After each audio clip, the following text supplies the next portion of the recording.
In the heart of Alabama, where the air was thick with humidity and the scent of magnolias could not mask the smell of despair, stood the Thornhaven plantation. It was a kingdom of white pillars and green fields, and its king was a man named Silas Thorne. Silas was not just wealthy. He was wealth as a force of nature. His money built the roads, employed the town, and bent the law to its will. But his true currency was not cotton or coin. It was control. He collected the subjugation of others the way other men collect fine art. And his most prized possession, his most beautiful and neglected trophy, was his wife. Eleanor Thorne was a ghost in a mansion of gold. They called her the Fat Wife in whispers, not just for her size, but for the space she was supposed to fill and didn't. Her world was a sequence of silk-covered rooms, each one a smaller cage than the last.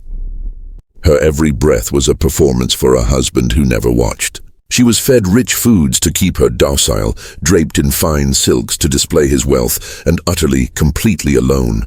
Her spirit, once vibrant, was now a dying ember in a gilded hearth. Silas's cruelty was a refined one. He never raised his voice. He didn't need to. A well-placed comment about her idleness, a sigh of disappointment when she entered a room, the way his eyes would slide over her as if she were a piece of furniture. These were the tools he used to carve away at her soul. She was his property, and he made sure she never forgot it. But a man like Silas always needs a new audience for his malice, and his gaze was about to fall upon the most unexpected of targets. While Eleanor languished in the big house, life, a harsh and unyielding life, thrived in the slave quarters. And in that world of back-breaking labor and quiet resilience, there was a man named Jonah. Jonah was different. A dwarf, he was deemed unfit for the brutal work of the fields. The overseers saw a stunted body, a man of lesser use. What they failed to see was the formidable mind that his body housed. Silas Thorne, in a move he considered a witty jest, had made Jonah his personal attendant in the house, a pet to polish silver and be a living mockery. This was Silas's second great miscalculation, because from his low vantage point, Jonah saw everything. He was a ghost, just like Eleanor, but his invisibility was his power. He saw the secret ledgers Silas left open, the nervous visits from the foreman about missing funds, the way Silas's hand would tremble with rage after a letter from a creditor in Mobile. He saw the furtive glances between the overseer and the kitchen maid. He saw the cracks in the foundation of Silas Thorne's perfect kingdom, and he saw Eleanor. He saw the profound loneliness in her eyes, the flinch when Silas spoke, the way she would stare out the window as if waiting for a ship that would never come. He didn't see a fat wife. He saw a fellow prisoner, caged in a different kind of hell. Jonah had a secret, one more dangerous than any weapon. An old freed slave from a neighboring property, a man who remembered the stories of his ancestors from across the ocean, had taught him to read. By the flickering light of a stolen candle, Jonah had consumed every scrap of paper he could find, old newspapers, discarded novels, and most importantly, the business documents Silas thought were written in a language only he could understand. Jonah knew the truth. Silas Thorne was not nearly as powerful as he appeared. He was a man drowning in debt, propped up by reputation and bluff. And Jonah, the unseen observer, held the knowledge that could pull the plug. All he needed was a key from inside the house, a key named Eleanor. The stage for Silas Thorne's greatest cruelty was set not in the fields or the quarters, but in his own opulent dining room. It was a warm, humid evening, the kind that made linen shirts stick to skin and tempers fray. Silas was holding court for three of his most brutish and sycophantic neighbors, men who measured their own worth by the depth of their liquor glasses and the breadth of their prejudices. The meal was a grotesque display of excess. Roasted meats, glazed fruits, fine china groaning under the weight of it all. And at the head of it all, Silas, his eyes gleaming with a dangerous wine-fueled light. He had been in a particularly vile mood all day, a storm looking for a place to land. Eleanor, as was her duty, had been paraded before the guests. She sat in silence, a monument of quiet dignity amidst their crude jokes. They spoke of her as if she weren't there. "A fine woman, Silas." One of them, a man named Briggs, had slurred, his eyes roving over her with a pity that was more insulting than disdain. "A testament to your generous provision." Silas had merely smiled, a thin, cold gesture that didn't reach his eyes. He had looked at Eleanor then, a long, calculating look that made her blood run cold. She knew that look. It was the look he got before he made a decision that would break someone.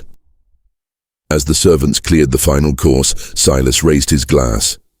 "Gentlemen," he announced, his voice cutting through the drunken chatter. "The night air calls. Let us retire to the veranda. There is a final amusement I have arranged. A demonstration." He snapped his fingers. "Jonah, attend us." From the shadows near the doorway, Jonah stepped forward. He had been standing there for hours, still as a statue, holding a heavy silver tray he was no longer using. His back ached, his feet were numb, but his mind was razor-sharp. He met Silas's gaze for a fleeting second, and in that moment, he saw the cruel intent. This was not going to be a simple command.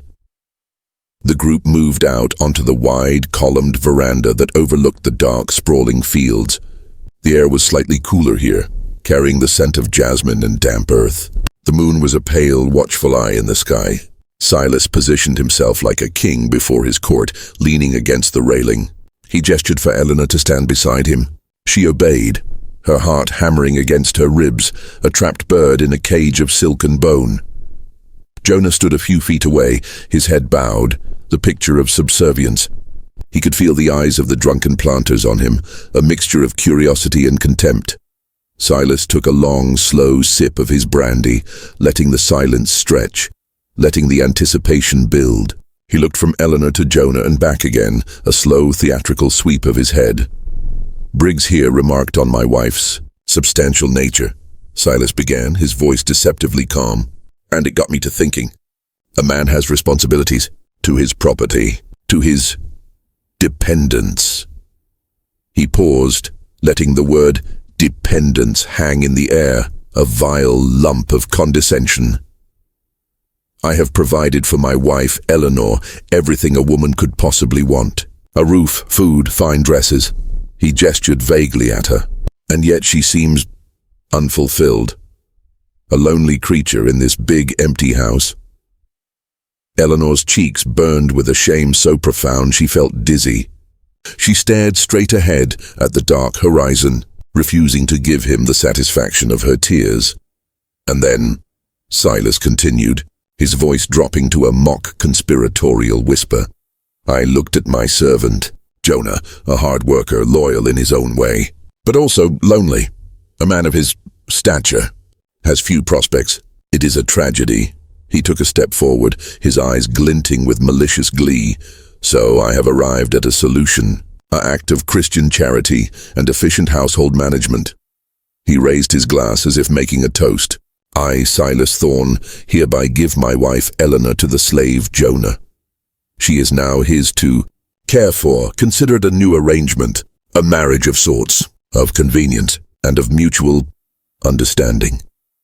For a moment there was absolute dead silence. The world seemed to stop. The chirping of the crickets vanished. The very air froze. Then Briggs let out a choked snort. It erupted into a full-bellied, roaring laugh. The other two men joined in, their guffaws echoing across the veranda, a sound of pure, unadulterated cruelty.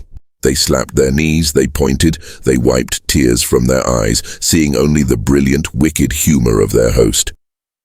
Eleanor did not move. She felt as if she had been turned to stone. The words echoed in her mind, not as sounds, but as physical blows.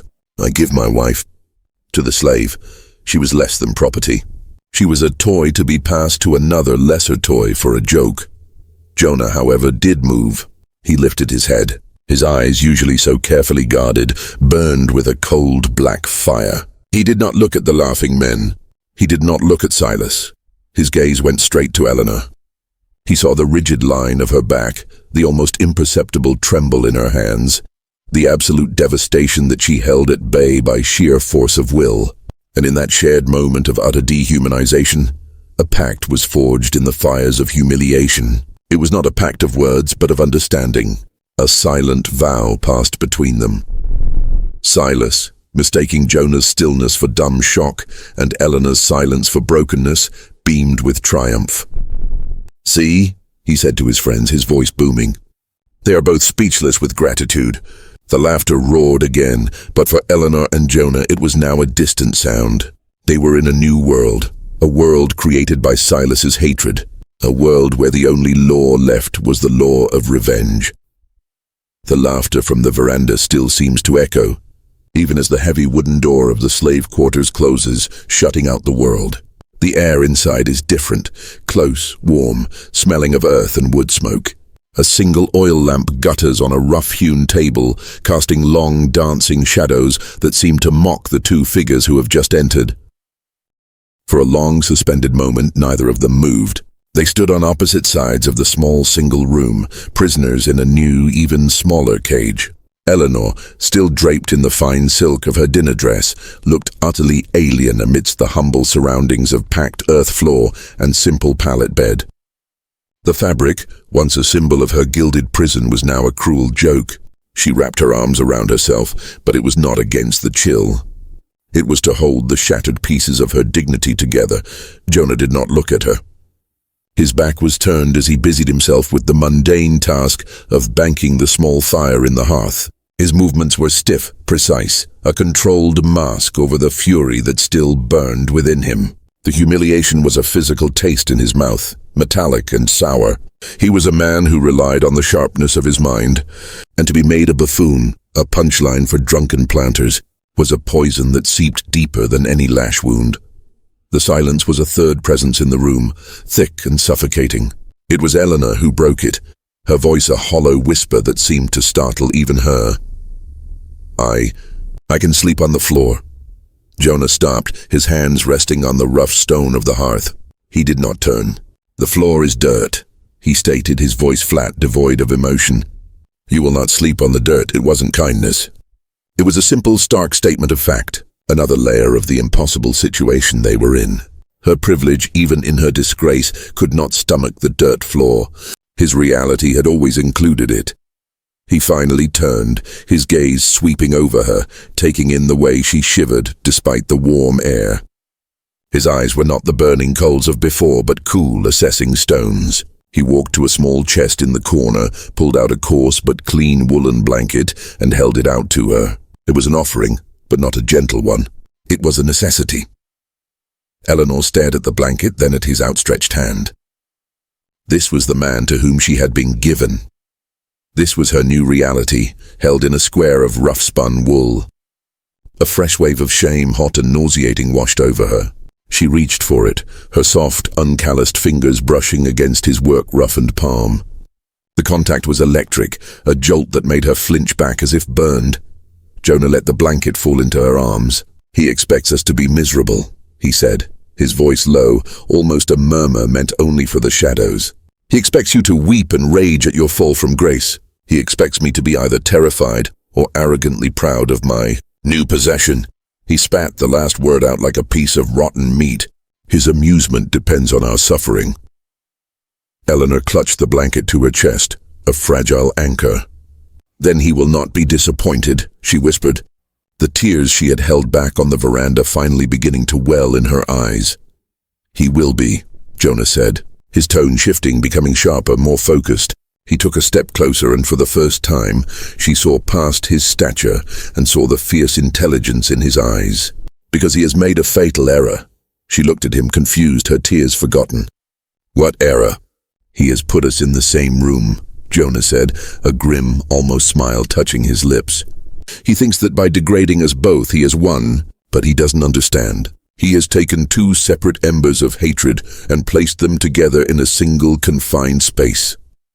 He paused, letting the imagery settle. "Embers like that, they don't die out. They start a fire." The truth of his words began to seep through her despair, a slow, thawing warmth. Silas, in his infinite arrogance, had believed he was creating a tragedy for them. He hadn't considered he might be forging an alliance. Eleanor looked around the cramped quarters, seeing it not just as a prison but as a war room. She looked at Jonah, not as a slave or a dwarf, but as a potential ally.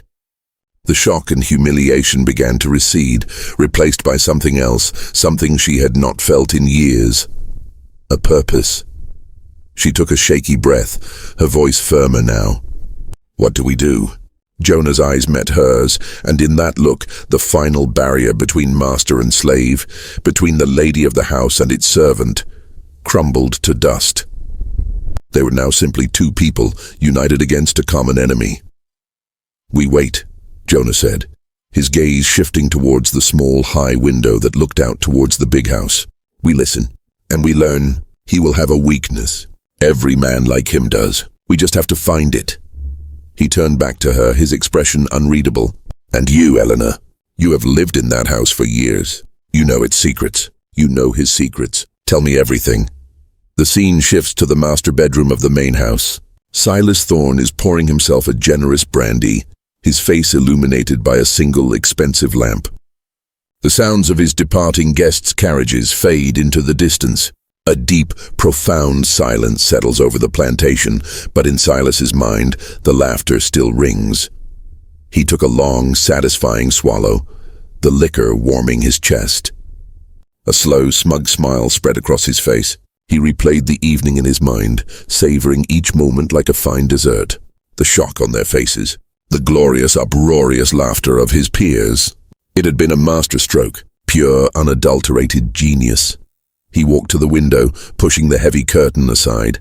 From here he could just make out the dark, squat shape of the slave quarters. He pictured them in there. The proud, silent Eleanor and the stunted, clever Jonah, forced into a proximity that was a punishment for them both. He imagined the seething resentment, the bitter tears, the awkward, hateful silence. The thought filled him with a sense of profound power.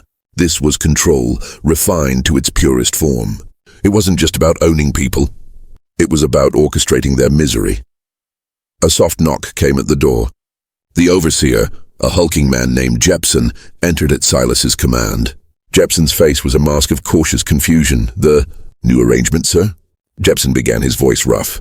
"Do I need to post a watch? Or manage any trouble?" Silas let out a short, dismissive bark of laughter. "Trouble, Jepson? What trouble could they possibly make? He is a dwarf. She's a woman who faints at the sight of a raised voice. No watch. Let them stew in it. Let the humiliation fester." He turned from the window, his eyes gleaming. "That is the true lesson here, Jepson. You can break a man with a whip, but it's messy.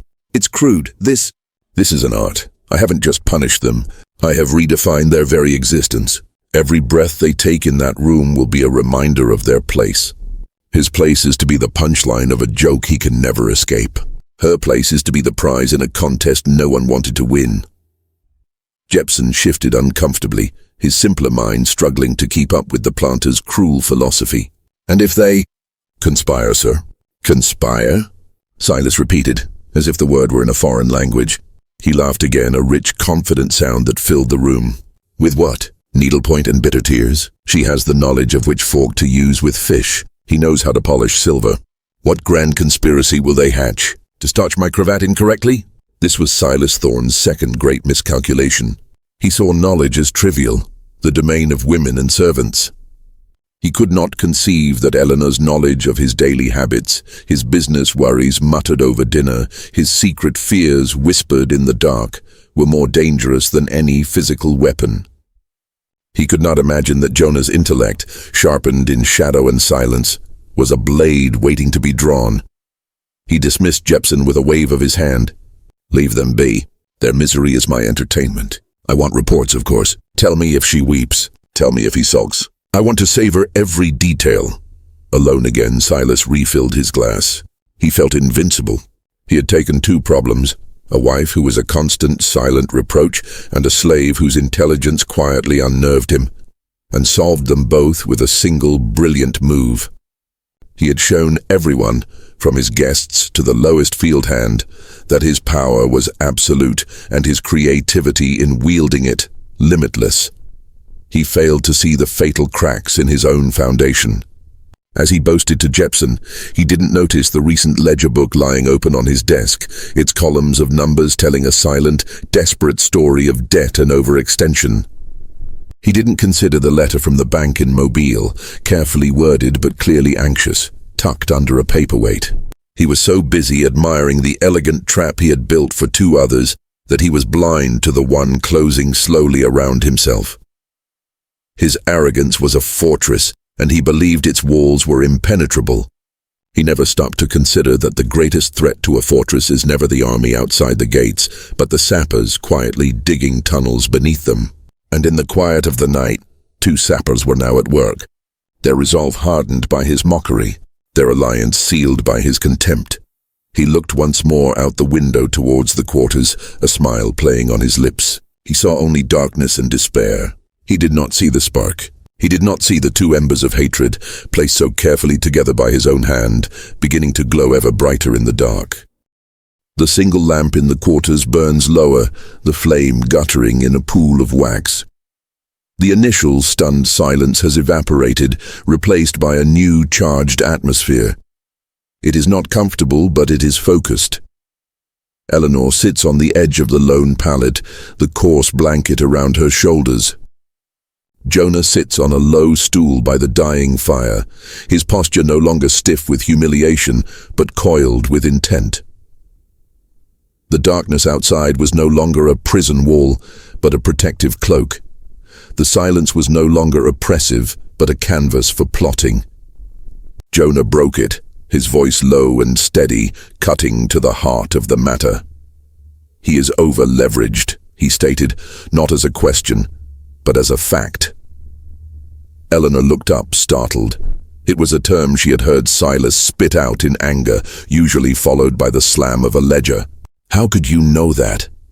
"I dust his desk," Jonah said, a grim smile touching his lips.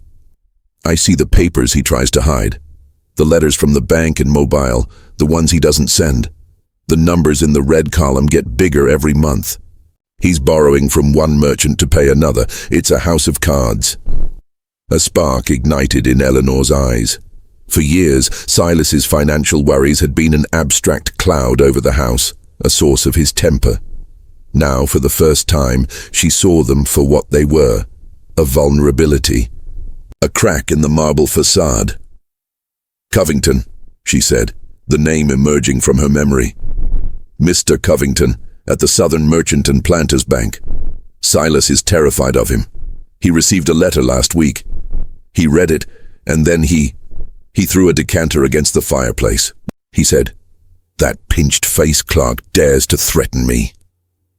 Jonah leaned forward, his eyes sharp. "What else? What does he do when he's worried? Not the bluster, the real tells," Eleanor thought, her mind racing through 1,000 suppressed memories. "He counts," she said slowly, "late at night in his study. He locks the door, but I've heard it through the floorboards, the sound of coins. He counts his gold over and over. And he has a strong box, a small iron one.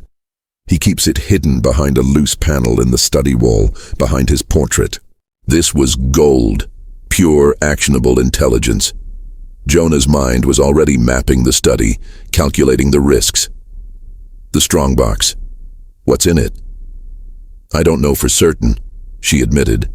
But once, after one of his rages, he muttered about the only copy and if they knew about the Savannah deal. "I think it's his shame, the proof of his dealings." Jonah nodded slowly, the plan beginning to form in his mind. It was audacious. It was dangerous. But for the first time since he'd been brought to this cursed place, it felt possible. He looked at Eleanor, truly looked at her, not as the planter's wife, but as a repository of secrets he could never have accessed on his own. "He thinks knowledge is for fools," Jonah murmured, more to himself than to her. "He thinks because I am small, I cannot see over his desk. He thinks because you are a woman, you do not listen to his business." He met her gaze. "His arrogance is his weakness. Our knowledge is our weapon." He stood up and walked to a crack between the logs in the wall, a hiding place known only to him. He pulled out a small tattered book. It wasn't a novel. It was a volume of philosophy, its pages worn soft from reading. Eleanor stared, bewildered. A book, Jonah opened it. The lamplight fell on the printed text, and then he began to read. His voice was quiet, but clear and sure, the words flowing with a practiced ease that was utterly at odds with his station. He who is slow to anger is better than the mighty, and he who rules his spirit than he who takes a city. The words hung in the air, profound and alien in the cramped quarters. Eleanor felt a shiver that had nothing to do with the cold. The slave could read. The implications were staggering, more dangerous than any physical rebellion. "You can read," she breathed, the statement laden with awe and fear. "A man does not need to be told to see the words on a page," Jonah said, closing the book. "He only needs to be taught. Silas believes written words are a lock he alone holds the key to. He is wrong." He placed the book back in its hiding place. The air in the room had changed. The dynamic had shifted irrevocably. Eleanor was no longer just the source of information.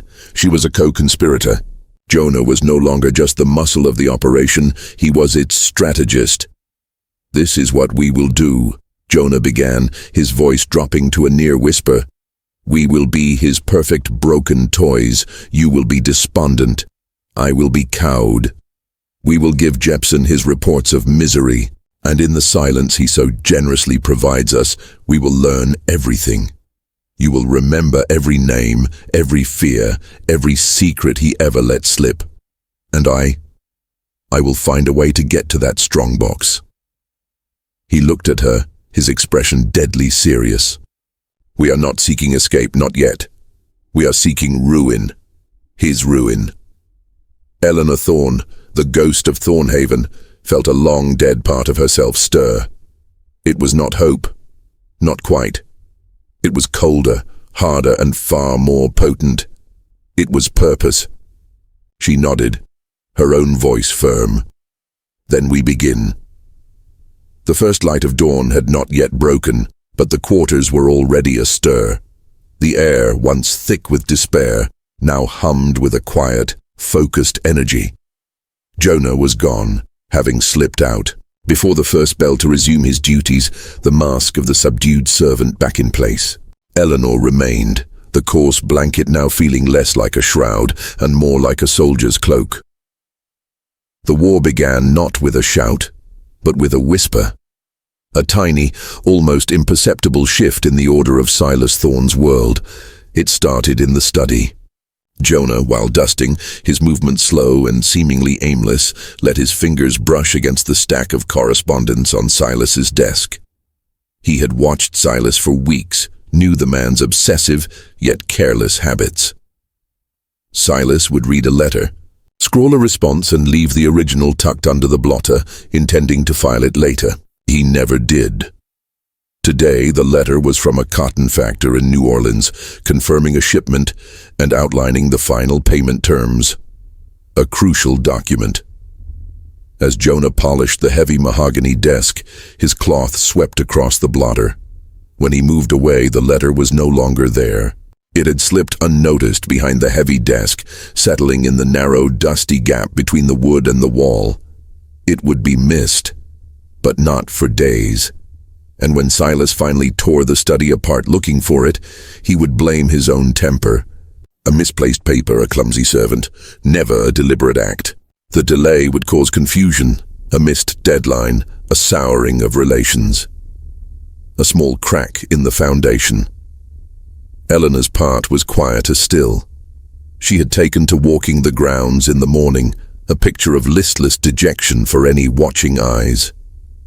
Jepson, following Silas's orders, observed her from a distance and reported, "The wife walks. She looks at nothing. No spirit." It was exactly what they wanted him to see. But on her walk, she passed the training ring where Silas's prized Andalusian stallion, Apollo, was kept. The horse was a vanity, a creature of pure, fiery spirit that Silas loved to show off, but was secretly afraid to handle. As she passed the gate, her hand, seemingly brushing against the latch, lingered for a moment. A subtle flick of her wrist, and the simple iron latch, which the groom had secured with his usual careless haste, did not fully settle into its loop. It was a tiny thing, a millimeter of misalignment. An hour later, as the groom was leading Apollo out for exercise, a sudden noise spooked the horse. He reared, pulling back. The poorly secured gate swung open.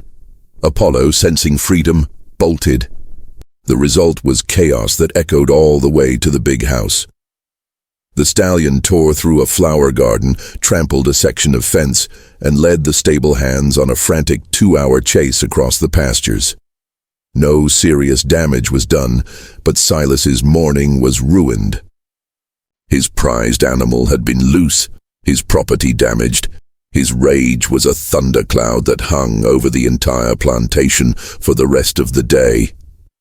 Carelessness, he roared at the trembling groom. Stupid, unforgivable carelessness. He never once considered it was anything else. Meanwhile, in the ledger of Silas's life, another small entry was made in the red column. Jonah, tasked with fetching a bottle of brandy from the cellar, accidentally fumbled with the key to the storage room. The heavy old key snapped in the lock. It took a blacksmith half a day to come from town and drill it out, during which time Silas could not access his best spirits for his evening drink. A minor irritation, a pointless expense, but another drop of water wearing away at the stone. That night in the quarters, there were no grand speeches. Their communication was now a language of glances and simple statements. Apollo enjoyed his run, Eleanor said softly, staring into the small fire. Jonah, mending a piece of harness, nodded without looking up. The study was very dusty today. Things get lost in the dust. A silence fell, but it was no longer the silence of despair. It was the silence of shared purpose. They were picking at the threads of Silas's life, one by one. They were learning the art of invisible warfare. A lost letter, a loose latch, a broken key, small, deniable, untraceable acts. The goal was not to deliver a single, crushing blow. It was to create an atmosphere of creeping misfortune. To make Silas feel that his world, once so firmly under his control, was becoming subtly, inexplicably unmanageable. It was to fray his famously short temper into raw, exposed nerves. He would attribute it to bad luck, to the incompetence of those around him. His arrogance would never allow him to suspect the two broken souls he had locked away together. He was the lion roaring at the wind. He did not feel the gnawing of the mice at the ropes that held his kingdom together, and every night, in the quiet of the quarters, the mice compared their notes and sharpened their teeth. The small failures at Thornhaven were no longer isolated incidents. They had become a pattern, a slow, creeping malaise that was seeping into the very foundations of Silas Thorne's world. The atmosphere on the plantation grew tense, as if the land itself were holding its breath. The war entered a new, more dangerous phase. It was no longer about petty annoyances. It was about strategy. Jonah and Eleanor, their alliance hardened in the fire of their shared purpose, began to aim for the pillars holding Silas up, his business and his reputation. It began with a ledger. Jonah, while cleaning the study after Silas had stormed out, found the master account book left open. The columns of numbers, once a mystery, now spoke to him with perfect clarity, thanks to Eleanor's explanations of Silas's coded notations. He saw an entry for a shipment of cotton to a buyer named Mr. Albright in Charleston. The price agreed was favorable, a testament to Silas's sharp dealing. With a steady hand, Jonah dipped a quill in ink. He did not scratch out the number. He did not make a mess.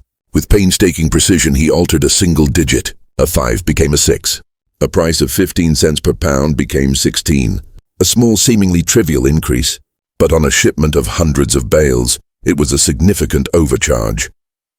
When Silas received the furious letter from Mr. Albright weeks later, he was baffled.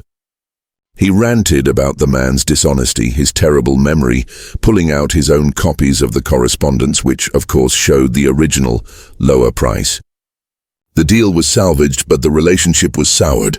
Silas had lost a reliable buyer, and a seed of doubt about his own record-keeping was planted in his mind. Eleanor's role was more social and more subtle.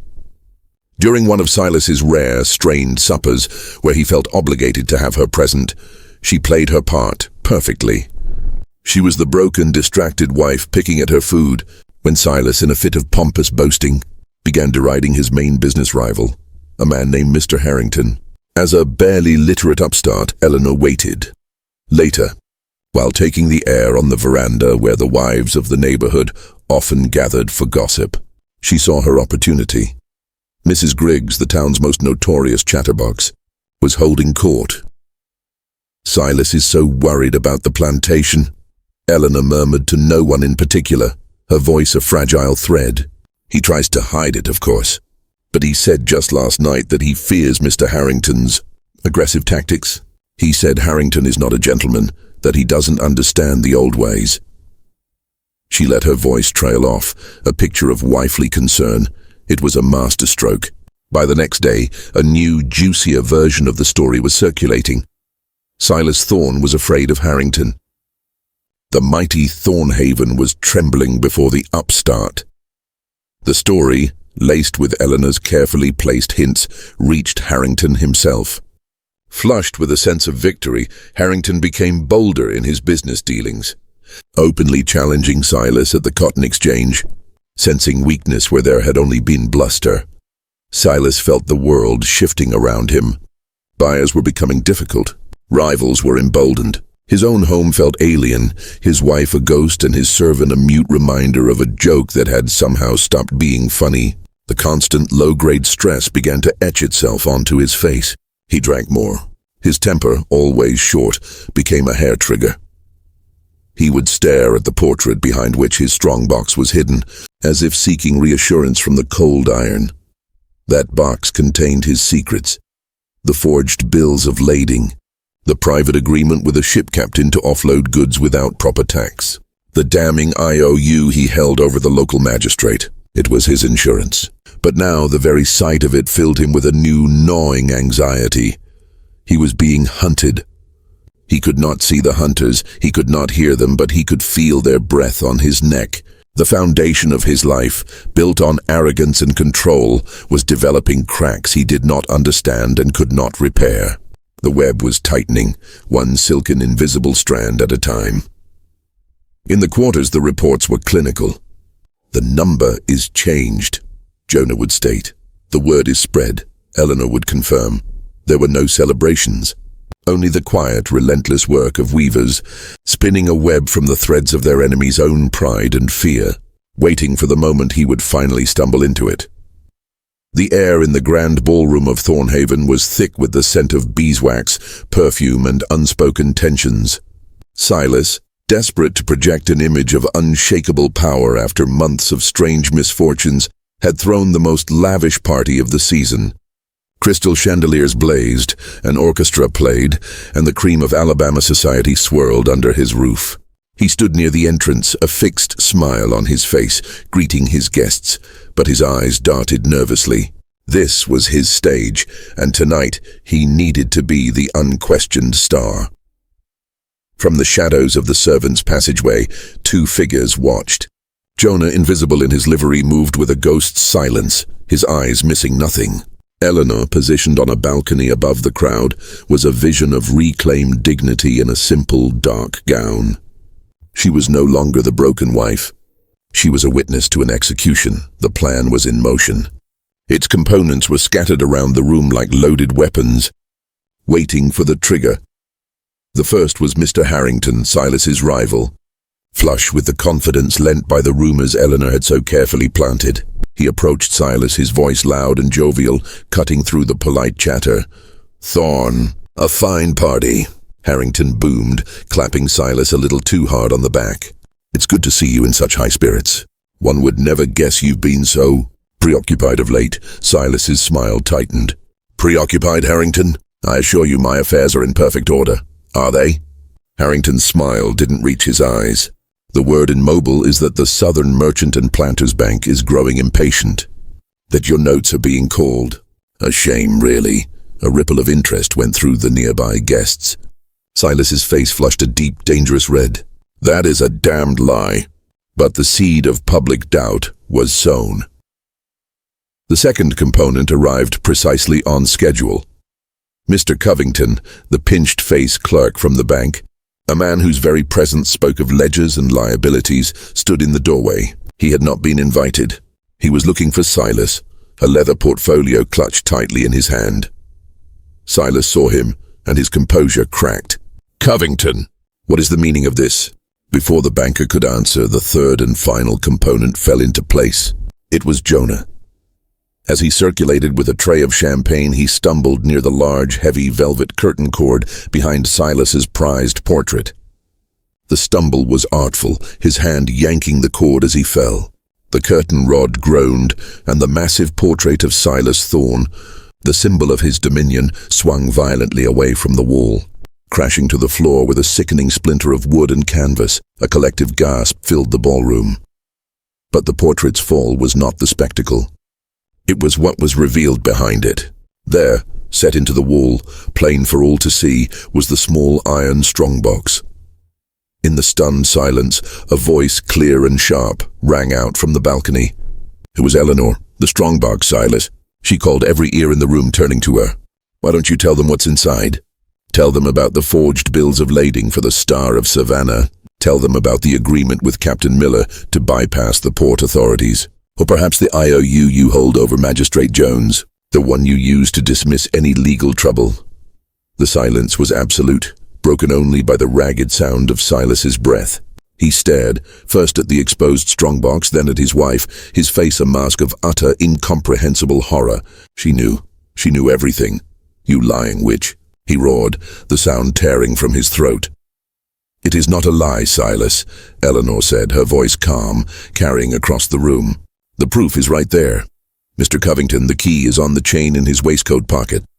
See for yourself if you doubt the word of the woman he gave away to his slave." The public humiliation was now complete. It was a spiral of ruin. Covington, seeing his bank's investments at risk, stepped forward, his face grim. Harrington watched with vindictive glee. The other guests looked on in a mixture of shock and morbid fascination. The great Silas Thorne was not just embarrassed. He was exposed as a criminal, a man whose wealth was built on fraud and corruption, whose own wife testified against him. His reputation, his credit, his social standing, everything he valued, evaporated in that single shattering moment. The laughter that echoed through the ballroom now was not the boisterous approval he craved, but the cold, mocking sound of his own downfall. He stood, exposed and broken, in the ruins of the kingdom he had built on arrogance, the architect of his own destruction staring down at him from the balcony. The grand ballroom was a ghost of its former self. The last of the scandalized guests had fled, leaving behind a cavernous space littered with half-empty glasses and the lingering stench of disgrace. The only sounds were the frantic, muffled orders of Silas Thorne from his study, his voice cracking as he tried to summon lawyers and loyalists who would never come. His kingdom had collapsed between one sunset and the next. In the quiet of the slave quarters, there was no celebration, only the methodical, purposeful movements of two people packing the few things they would take. Eleanor had changed into a simple, sturdy dress of dark wool, one she had secretly altered weeks before. Jonah secured a small, heavy pouch of coins and a few essentials into a worn knapsack. The silence between them was not the silence of strangers, or even of co-conspirators, but the easy, understood quiet of partners whose work was done. As the first hint of dawn painted the sky the color of a fresh bruise, they stood at the edge of the Thornhaven property, where the manicured lawn gave way to wild, untamed woods. They turned for one last look. The great house, with its white pillars, looked like a tombstone in the pale light. "He will lose everything," Eleanor said, her voice calm. "It was not a question. The bank will seize the land to cover the debts. The courts will have their way with him for the forgeries. He is a ghost in that house now." Jonah nodded, his gaze sweeping over the fields he had once been forced to tend. "Some prisons have no bars," he replied. "He has built his own, and it is far smaller than these quarters." There was no pity in their words, Only the final, cold assessment of a battle concluded. Eleanor turned to him. The question that had hung between them for weeks finally found its voice. "And us?" Jonah met her gaze. The dynamic had settled. He was not her servant. She was not his mistress. They were not lovers bound by passion, but allies bound by a shared fire that had tempered them both into something new and unbreakable. "We walk," he said, his voice firm. "North, to the territories. A man and a woman traveling together, seeking a new start. It is a common story. It will raise no eyebrows." He adjusted the pack on his shoulders. "I have strength and I can read the land. You have a mind for numbers and a tongue that can charm when it needs to. We have resources," he added, nodding to the pouch and the small bag of jewelry she carried. "We have a chance. It was more than either had ever possessed. It was a future unwritten, a path they would forge for themselves." Eleanor gave one last long look at the house where she had been a ghost, then turned her back on it forever. She did not look at the path ahead with fear, but with a steady, clear-eyed resolve. "Then we walk," she said. They stepped from the packed earth of the plantation road onto the soft, loamy ground of the forest. The trees closed behind them, swallowing them from view, erasing their past as if it had never been. They did not walk as master and slave, or as planter and wife. They walked as equals, as partners. Two separate, wounded souls that Silas Thorne's cruelty had, against all odds, fused into a single, formidable force. The sun finally broke the horizon, its light filtering through the canopy, dappling the path ahead. It was not a gilded light promising ease and luxury. It was a clear, honest light, illuminating a hard road and a free one. And for the first time in their lives, every step they took was their own.